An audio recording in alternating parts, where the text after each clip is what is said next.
ang pagkain ko ngayong umaga. Mixed with steam na pichay. Hoy, hindi nyo ba alam? Underrated masyado itong pichay sa lugar natin, ha? Pero, isa yan sa pinakamasustansya. Masasabi kong compare mo sa broccoli. Oo. Mas marami nga siyang benefit sa broccoli. Ang broccoli naman ay panlaban din sa cancer talaga yun. Ganon din to. Ang pichay. Yan lang ang salad ko.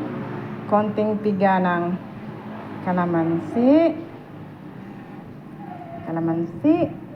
At syempre, huwag mong kalimutan ang sili. Dahil ang sili, since maliit pa ako talaga, ay laging present yan.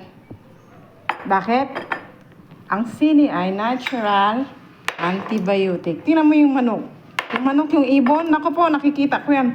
Pag yan, laylay na yung mga ano nila, yung mga tawag na, pakpak, tsaka yung ulo nila. Ubos yung ano nyo. Ubos yung silihan nyo. Bakit? Yan kasi ang panggamot nila pag may mga flu yung ibon at tsaka manok. Trust me. See? Yan na yan. Salt na si Jane. Magsasalad lang si Jane.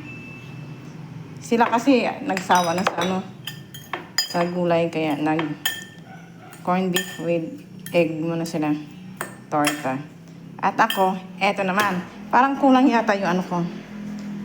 Kalamansi ko. Di, dagdagan natin ng kalahating patak. Okay na. Busog-lusog na si Jane.